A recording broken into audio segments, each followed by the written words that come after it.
So the Bible declares how many righteous? None. None. None. Matthew 9:13, Jesus said, "Go and learn what this means. I desire mercy and not sacrifice, for I came not to call the righteous, but the sinners." So let's answer that question that I'm getting ready to present. Who did Jesus come for? Sinners. All right, so he says there, he did not come for the righteous. Why not come for the righteous? Exactly. There were no righteous people. It's common sense. Why? Because all have sinned. He only comes for sinners.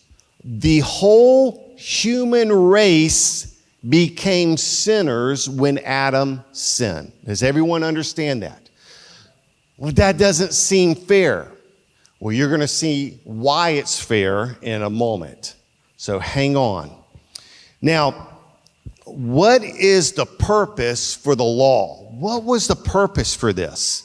You know, many people think that God sent this law for us to live by. And they'll put the law up in the courthouses and public places. And even now, society's wanting the law to be taken down. I don't even know if they're up anywhere in the United States anymore. But people think that we are to live by this law. I thought that's how I got to heaven for many years. If I live by this law and I'm pretty good, that God is going to let me into heaven. Boy, was I wrong. So let's find out what the purpose of the law is. In verse 20, and there's a slide that comes up, he says, through the law, we become conscious of sin. So what is the purpose of the Ten Commandments? To make us conscious of sin. Now, I didn't say that. God said that. That is the whole purpose of the Ten Commandments. To make us aware that I'm a sinner, separated from God before Christ. So by the merit of observing the law, no one earns the status of being declared righteous before God. Nobody. So if you have that mindset that I had for many years, that if I try to merit my way to heaven and God through keeping the laws, it's impossible.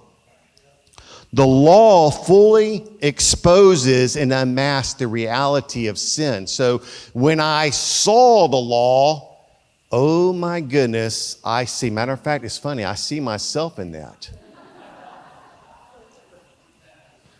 I see that I've sinned.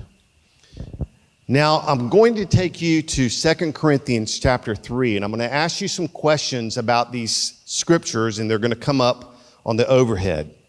So be ready to answer. Who has made us competent ministers of a new covenant?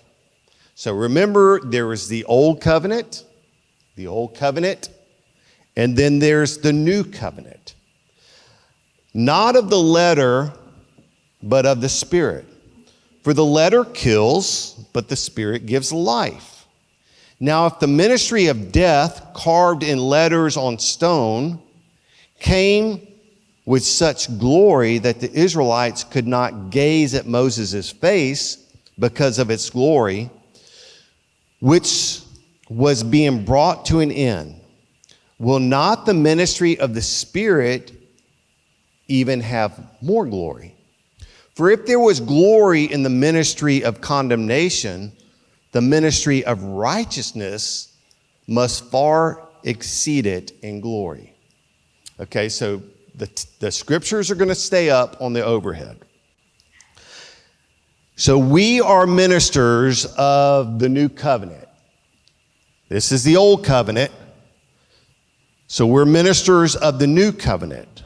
Jesus brings the new covenant in. He is the only one who ever lived out completely the Ten Commandments. He is the only righteous one, Jesus Christ himself. He fulfilled the law in himself, in his obedience.